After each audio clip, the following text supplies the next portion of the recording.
गुप्त राजवंश की बात करते हैं तो प्रश्न उभरता है, प्राचीन भारत के इतिहास में गुप्त काल को स्वर्ण काल क्यों कहा गया। हम देखते हैं कि प्राचीन भारत के इतिहास में गुप्त काल को स्वर्ण काल कहा गया है और गुप्त काल को कला एवं संस्कृति के क्षेत्र में स्वर्ण काल कहा गया। गुप्त काल में ही कालिदास जैसे महान विद्वान हुए थे। कालिदास ने अपने ज्ञान की गंगा से गुप्त साम्राज्य की धरती को धन्य धन्य कर दिया था। कालिदास को भारत का शेक्सपियर कहा गया। कालिदास ने अभिज्ञान शाकुंतलम, रघुवंशम, कुमार संभव, मेघदूत, ऋतु संहार ना जाने कई पुस्तक की रचना करके इतिहास में अपना नाम स्वर्ण अक्षरों से दर्ज कराया था।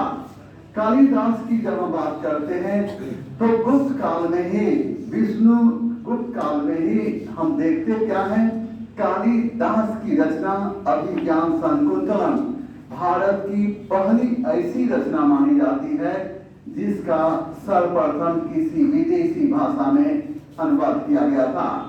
विष्णु शर्मा जैसे विद्वान गुप्त काल में हुए थे। विष्णु शर्मा ने पंचतंत्र जैसी पुस्तक की रचना की थी। विष्णु शर्मा की रचना पंचतंत्र भारत की पहली ऐसी रचना मानी जाती है जिसका सबसे अधिक बार किसी विदेशी भाषा में अनुवाद किया गया था। गुप्त काल में ही आर्यभट्ट जैसे महान गणितज्ञ हुए थे। आर्यभट्ट ने ही सर्वप्रथम दशमलव प्रणाली का प्रतिपादन किया था।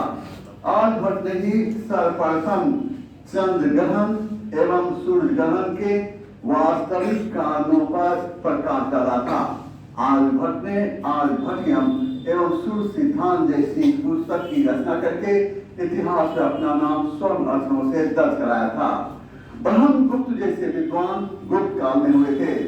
ब्रह्मगुप्त ने ब्रह्म सिद्धांत जैसी पुस्तक की रचना की और इस पुस्तक में उन्होंने उल्लेख किया था कि संसार की सारी वस्तुएं धरती पर क्यों गिरती है। संसार की सारी वस्तुएं धरती पर इसलिए गिरती है क्योंकि धरती में मैग्नेटिक फोर्स है, यानी आकर्षण बल है। और ब्रह्मगुप्त द्वारा दिया गया सिद्धांत न्यूटन द्वारा दिए गए सिद्धांत से बहुत पहले का है। गुप्त काल में ही हम देखते हुए हैं, गुप्त काल में ही बराहमिहिर जैसे महान खगोल शास्त्री हुए थे। बराहमिहिर ने ही पंच सिद्धांतिका, लघु जातक एवं बृहद जातक जैसी पुस्तक की रचना की थी। गुप्त काल में ही धन्वंतरी एवं सुश्रुत जैसे आयुर्वेद के महान चिकित्सक हुए थे। गुप्त राजा भानुगुप्त के एरन अभिलेख से हमें सती प्रथा के विषय में जानकारी मिलती है। गुप्त काल में ही सर्वप्रथम मंदिरों का निर्माण होना प्रारंभ हुआ था। उत्तर प्रदेश स्थित देवगढ़ का दशावतार मंदिर भारत का पहला मंदिर माना जाता है और उत्तर प्रदेश स्थित देवगढ़ का दशावतार मंदिर भारत का पहला मंदिर है जिसमें सर्वप्रथम शिखर का प्रयोग किया गया था। हम गुप्त काल की बात करते हैं। गुप्त काल की सरजमी ने चित्रकला के क्षेत्र में भी रुचि प्रदर्शित की थी। इसका सबसे बड़ा उदाहरण है अजंता की गुफा। अजंता वर्तमान समय में महाराष्ट्र के औरंगाबाद जिले में स्थित है। अजंता की गुफा संख्या 16 एवं 17 का संबंध गुप्त काल से है। अजंता की चित्रकला संख्या 16 का संबंध मदनासन राजकुमारी से है, तो वही 17 का संबंध महात्मा बुद्ध के पूर्व जन्म की घटना से है। अजंता की चित्रकारिता का विषय वस्तु जातक कथा से लिया गया है। जातक कथा एक बौद्ध ग्रंथ है।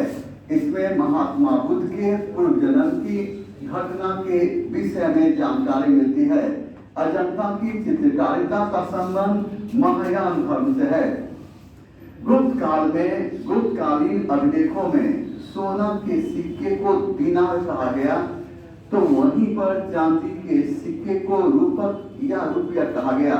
गुप्त काल में भूमिकर उपज का 1/6 भाग लिया जाता था।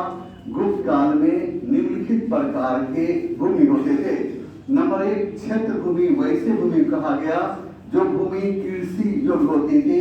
तो खील भूमि वैसे भूमि को कहा गया जो भूमि कृषि योग्य नहीं होती थी अर्थात बंजर होती थी। तो वस्तु भूमि वैसे भूमि कहा गया जो भूमि निवास करने योग्य होती थी।